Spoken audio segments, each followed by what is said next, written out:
नमस्कार, जनता टीवी देख रहे हैं आप और मैं हूं आपके साथ रितेश कुमार गौतम और 24 के चक्रव्यूह में आपका बहुत स्वागत है। अगले आधे घंटे तक हम आपको दिखाएंगे लोकसभा चुनाव से जुड़ी महत्वपूर्ण खबरें। प्रदेश में लोकसभा चुनाव से पहले सरकार को समर्थन देने वाले 3 निर्दलीय विधायकों ने पाला बदलकर कांग्रेस की ओर कदम बढ़ा दिए हैं। निर्दलीय विधायक धर्मपाल गोंदर, सोमवीर सांगवान और रणधीर गोलन ने रोहतक में प्रेस कॉन्फ्रेंस कर समर्थन का दावा भी ठोक दिया। इस दौरान उनके साथ पूर्व मुख्यमंत्री भूपेंद्र हुड्डा और कांग्रेस के प्रदेश अध्यक्ष उदय भान मौजूद रहे। लोकसभा चुनाव की हलचल के बीच प्रदेश की राजनीति में एक बार फिर सियासी उबाल आ गया है। मतदान से ठीक पहले सरकार के साथ कदम से कदम मिलाकर चलने वाले 3 निर्दलीय विधायकों ने अचानक से कांग्रेस की ओर अपना हाथ बढ़ा दिया है और चुनाव में साथ देने का वादा भी कर दिया। समर्थन करने वाले निर्दलीय विधायकों में चरखी दादरी से सोमवीर सांगवान, पोंडरी से विधायक रणधीर गोलन और नीलोखेड़ी से धर्मपाल गोंदर शामिल हैं। यही नहीं, इन सभी ने रोहतक में प्रेस कॉन्फ्रेंस कर कांग्रेस का साथ देने का ऐलान भी किया। आज सबसे पहले तो हम तीनों निर्दलीय विधायक भारतीय जनता पार्टी को जो हमने माननीय मनोहर लाल जी की सरकार को अब नायब सैनी जो मुख्यमंत्री हैं, इनको हमने अपना समर्थन दे रखा था। आज हम तीनों अपनी तरफ से बीजेपी सरकार से अपना समर्थन वापस लेते हैं और कांग्रेस पार्टी को अपनी तरफ से भारी समर्थन देते हैं। जैसा कि आपने तीनों नेताओं को प्रेस कॉन्फ्रेंस में सुना, सभी ने एक ही सुर में कहा कि वो आगामी लोकसभा और विधानसभा चुनाव में पूरी तरह कांग्रेस का साथ देंगे। तीनों ने मनोहर सरकार और मौजूदा सीएम नायब सैनी को अपना समर्थन दिया हुआ था। निर्दलीय विधायकों का अचानक से पाला बदलने के दौरान उनके साथ पूर्व मुख्यमंत्री भूपेंद्र हुड्डा और प्रदेश अध्यक्ष उदय भान भी मौजूद रहे। आज 88 का हाउस है, 40 भारतीय जनता पार्टी के हैं, जेजेपी के समर्थन से और इंडिपेंडेंट के समर्थन से सरकार चल रही है। जेजेपी का समर्थन वापस हो चुका और इंडिपेंडेंट भी उनके साथ नहीं है। आज जो नायब सिंह सैनी जी की सरकार है वो अल्पमत की सरकार है और मैं समझता हूं कि अब उनको एक पल भी, एक क्षण भी सरकार में रहने का अधिकार नहीं है। जो जन भावना को देखते हुए इस सरकार को इस्तीफा देना चाहिए और यहाँ राष्ट्रपति शासन लागू करना चाहिए। चुनाव से ठीक पहले निर्दलीय नेताओं का सरकार से अपना समर्थन खींचना कहीं न कहीं बीजेपी को घाटा जरूर हो सकता है। न्यूज डेस्क, जनता टीवी।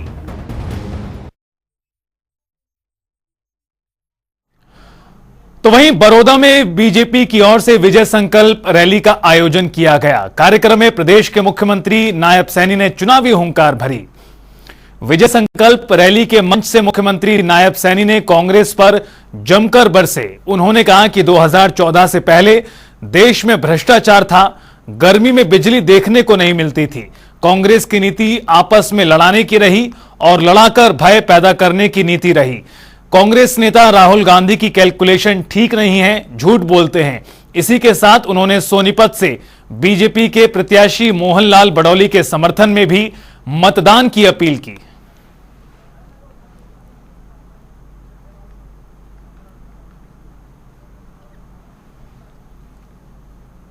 और कांग्रेस के लोगों ने, भाइयों, भ्रष्टाचार के अंदर तो विश्वास था परंतु विकास के अंदर विश्वास नहीं था और इस कारण से देश के लोग आहत थे। देश के लोग सोचते थे कि कैसे कांग्रेस से छुटकारा मिले और कोई ऐसा नेतृत्व आए जो इस देश की डगमगाती हुई नैया को वो पार कर सके। कर रही है जो देश के अंदर दंगे कराने का काम करती है, उसका इतिहास हमारे सामने है। हम देखते हैं एक वोट के लिए, भाइयों, उनके पास कोई नीति या कोई विजन नहीं है। इस देश के लिए अगर कोई नीति विजन है कि लोगों को लड़ाओ और लड़ा करके भय पैदा करो, भय पैदा करके वोट बटोरने का काम करो, ये कांग्रेस की नीति है। तो ये देश नरेंद्र मोदी जी को 400 पार सीटें दे करके 3री बार प्रधानमंत्री बनाने वाला है। और भाइयों, उस 400 के अंदर मेरी सोनीपत की लोकसभा सीट, ये कमल का फूल, ये 5 लाख के मार्जिन से भाइयों आप लोगों ने संकल्प लिया है, जतवा करके नरेंद्र मोदी जी के पास भेजना है।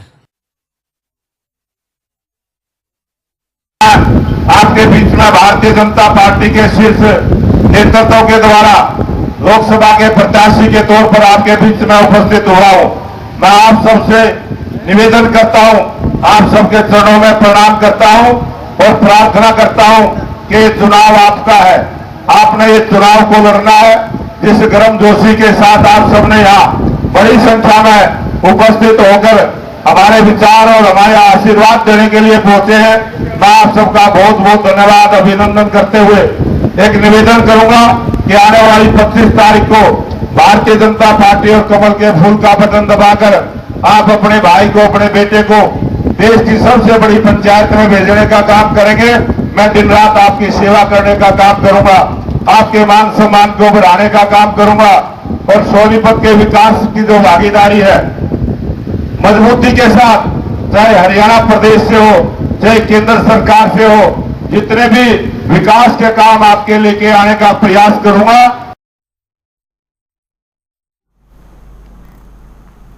तो वहीं भिवानी महेंद्रगढ़ लोकसभा सीट से बीजेपी प्रत्याशी धर्मवीर सिंह लगातार जन समर्थन जुटा रहे हैं। इस कड़ी में उन्होंने नांगल चौधरी विधानसभा के 24 से ज्यादा गांवों का दौरा किया। कार्यक्रम में पहुंचने पर चौधरी धर्मवीर का जोरदार स्वागत किया गया। चौधरी धर्मवीर ने कार्यक्रम को संबोधित करने के दौरान आम जनता से बीजेपी के पक्ष में वोटिंग की अपील की। तो वहीं राज्य मंत्री अभय यादव ने दावा किया कि चुनाव में विपक्षी दलों के हाथों निराशा लगेगी।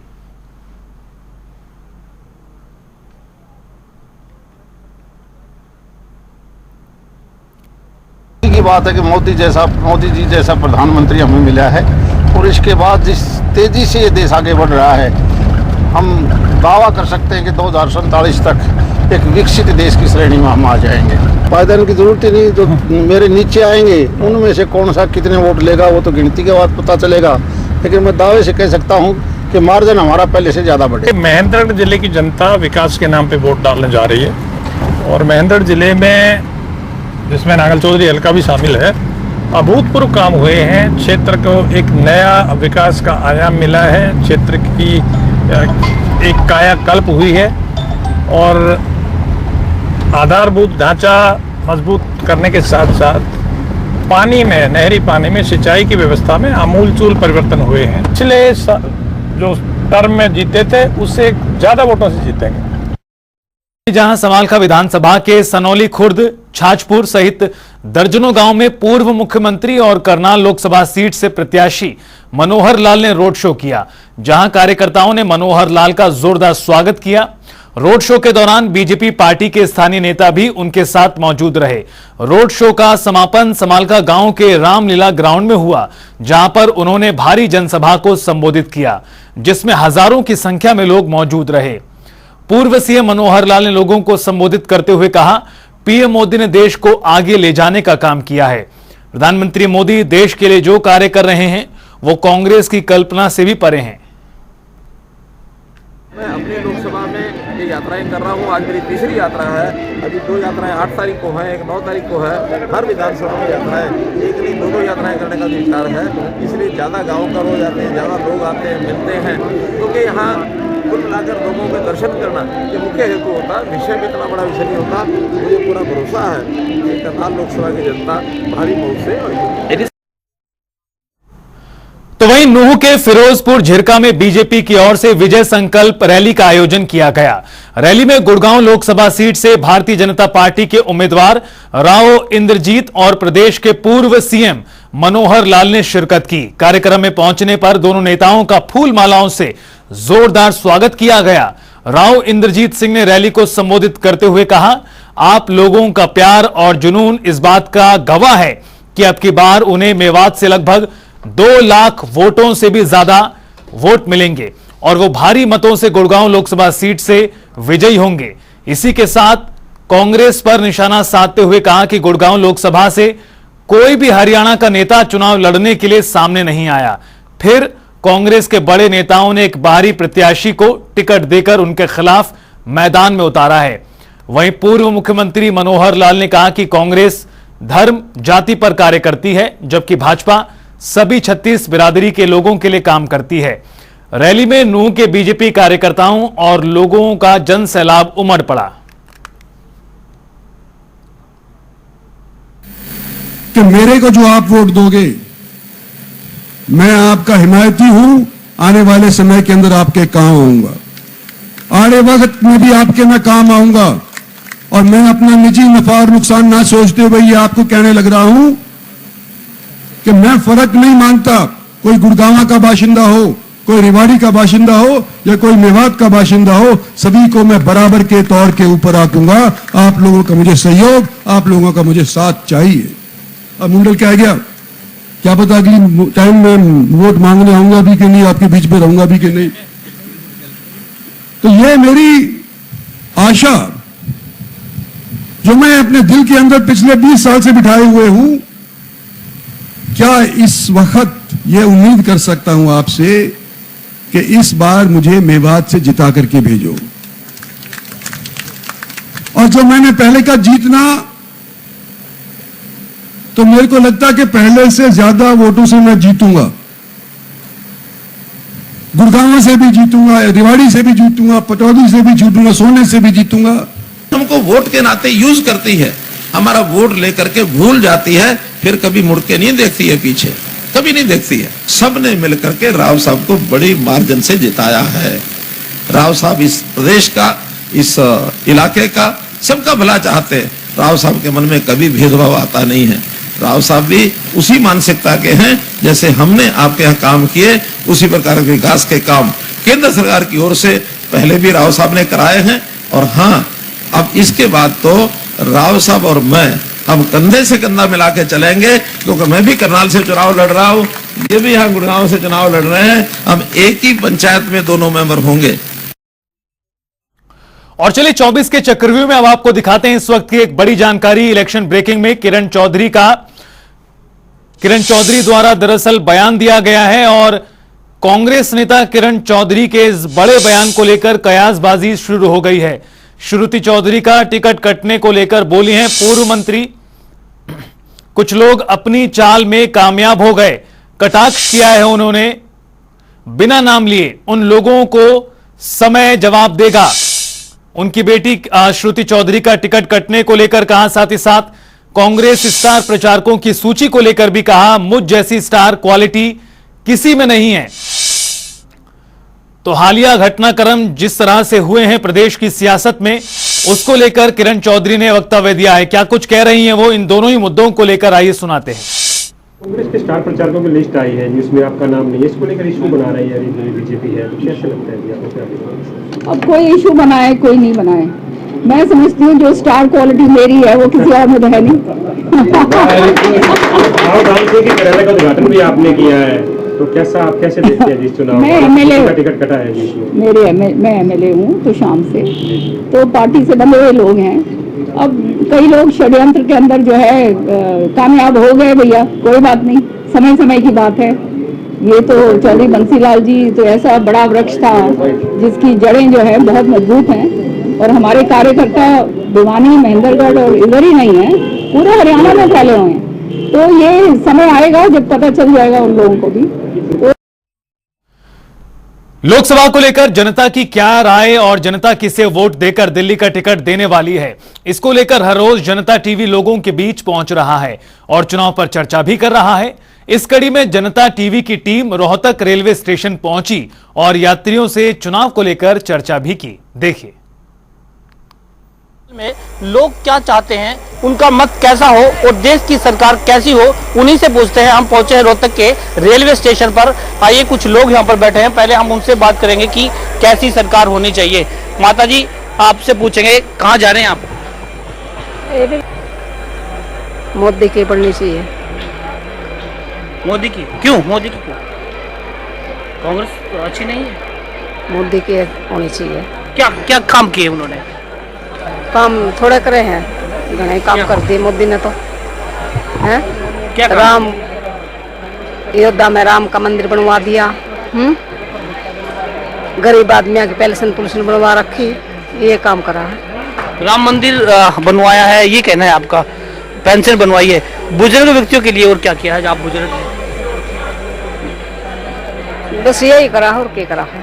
ठीक है, चलिए उनसे भी लोग आते हैं और लोकल भी हैं, उनसे बात कर। नजदीक जींद साइड में जाएंगे, जींद वाली ट्रेन में समर गोपालपुर के लिए। कहाँ के रहने वाले हैं? समर गोपालपुर। अच्छा, रोहतक लोकसभा से। अगर आपसे बात करें हम, ये बताएं कि आप 25 तारीख को चुनाव होना है, तो चुनाव करने जाएंगे आप, आपके मन में क्या चलेगा? कैसी सरकार होनी चाहिए देश की? सरकार तो जी अच्छी ही होनी चाहिए, और अभी तो फिलहाल ठीक ही चल रही है। हमारे सांसद जी काम कर ही रहे हैं, ऐसी बात तो है नहीं। सरकार तो ठीक चल रही है फिलहाल तो। कौन से सांसद जी काम? अरविंद शर्मा जी काम कर ही रहे हैं, जितना उनके लायक है उतना कर ही रहे हैं। सरकार ऊपर से जो भी हो रहा है काम तो हो ही रहा है तकरीबन। बाकी देखो, अभी तो हम तो चुनाव में उसी को वोट देंगे। क्यों उनको कांग्रेस क्यों नहीं? कांग्रेस का अभी वजूद नहीं है ना सर, अभी कोई वैसे तो है नहीं। कोई बाहर का बंदा जैसे अभी अपना से दीपेंद्र जी को लाओ, किसी को भी लगाओ, उनकी आगे ऊपर तो कहीं सरकार है नहीं ना। अपने एक सांसद बनाने से क्या फ़ायदा होगा? सांसद तो मोदी जी को ही बनाना पड़ेगा ऊपर तो हमारे तो पूरे के पूरे वहीं जानी चाहिए सीटें। अगले चुनाव में हम देंगे दीपेंद्र जी को भी साथ। इस चुनाव में क्यों नहीं? क्योंकि देखिए, आप वोट डालने जाएंगे तो क्या देखेंगे? प्रत्याशी को देखेंगे या फिर प्रधानमंत्री के चेहरे को? प्रधानमंत्री के चेहरे को देखा जाएगा, हिंदुत्व के चेहरे को देखा जाएगा। प्रधानमंत्री का चेहरा भी होगा, हिंदुत्व का चेहरा भी होगा। ये और लोग भी हैं, उनसे ही बात कर लेते हैं। शायद इधर जो है उनसे बात कर लेते हैं। सर, आपसे पूछना चाहेंगे कि देश की सरकार चुननी है, आपने अपना मत का प्रयोग करना, जब वोट डालने जाएंगे तो आपके दिमाग में क्या चल रहा होगा? बीजेपी सरकार। क्यों? मोदी को ही देंगे हम, सिर्फ हमें प्रधानमंत्री मोदी को ही देखना चाहते हैं। प्रधानमंत्री हम मोदी को ही देखना चाहते हैं। क्यों सर, क्यों कांग्रेस क्यों नहीं? उसने अच्छे काम किए हैं, अब तो चल रहा है, 10 साल में देखा है, 5 साल और देखेंगे उनको। क्या अच्छे काम किए आप? ये बहुत अच्छे काम किए, और क्या किया? 370 हटाई है, राम मंदिर बनाया है, और उसमें बहुत काम करे हैं, ऐसी बात नहीं है। धारा 370 और राम मंदिर हटा दिया, उसमें इतना ही बहुत है, इतना ही नहीं। कांग्रेस सरकार ने तो इतना ही नहीं किया, बीजेपी ने किया है। कांग्रेस ने क्या नहीं किया? क्या ये देखो, इतने साल से ये राम मंदिर का मुद्दा ही नहीं पूरा हुआ। कांग्रेस तो कह रही कि 60 साल में हमने बहुत विकास किया, देश आगे तरक्की। राम मंदिर तो अभी तक नहीं बना था, इन्होंने 10 साल में बना दिया। ये देखो ना, सिर्फ राम मंदिर को देखकर आप वोट डाल रहे हैं। 370 भी ट्राई है, तो ये भी बहुत है। यही चल रहा था मुकदमा, कितना साल पहले चल रहा था ये देखो आप, इन्होंने आते ही ये काम कर दिया।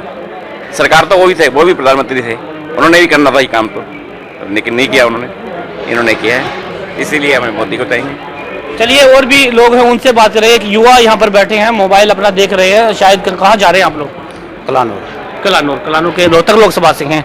आप ये बताएं कि सरकार चुननी है और जब आप वोट डालने जाएंगे तो आपके मन में क्या होगा? कैसी सरकार होनी चाहिए? विकास को वोट होगा, ये तो सीधा साफ दिखाई दे रहा है। हमारा जो वोट होगा रोहतक लोकसभा का जो है वो विकास को वोट होगा। और विकास जिसने किया है वो सबको पता है, ठीक है? ये कोई आपको और हमें अलग से बताने की जरूरत है ही नहीं। किसने किया आपके जहन में? सबको पता है। नहीं, आप जैसे कांग्रेस ने किया, पहले जो 10 साल पहले सरकार थी, उन्होंने MP थे, उन्होंने किया, या 5 साल पहले? हर सरकार अपने टाइम पे अपने अकॉर्डिंग कुछ न कुछ डेवलपमेंट करती है। ये अपना अपना सोचने का नजरिया हो सकता है कि किसी ने कम किया, किसी ने ज़्यादा किया।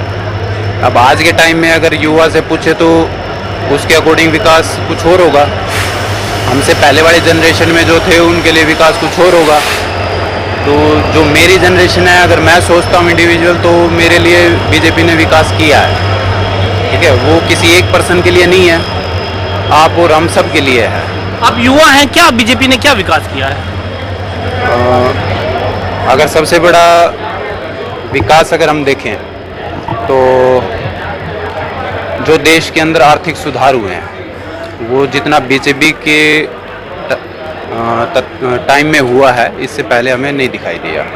तो जो सबसे बड़ा हमें जो विकास दिखाई देता है वो यही है। कांग्रेस तो ये कह रही है कि जो देश गिरफ्त में होता जा रहा है, एक दिन गुलाम हो जाएगा, हर चीज मोनोपोली की जा रही है। कोई भी पॉलिटिकल पार्टी है तो उसके पास कोई ना कोई तो मुद्दा होना चाहिए, ठीक है? मुद्दा नहीं है तो वो मुद्दा बनाना पड़ता है। चलिए, मुद्दा बनाने की बात की जा रही है, और भी लोग हैं, उनसे हम बात करेंगे। आपसे बात करना चाहेंगे, आप ये बताएं कि देश की सरकार के चुनाव होने हैं, देश का नेता चुनना है, प्रधानमंत्री चुनना है, कैसा नेता होना चाहिए? नेता बढ़िया होना चाहिए सबके लिए। एक तरफ से जो अगर मोदी है, मोदी सरकार है, काम तो बहुत किए हैं, बढ़िया किए हैं, फिर कभी किसानों पर गोलियां चलाओ हैं, वहाँ लाठियाँ चलवाओ हैं, को आंगनबाड़ी वाले और करवा चलवाओ हैं, ऐसी सरकार नहीं होनी चाहिए।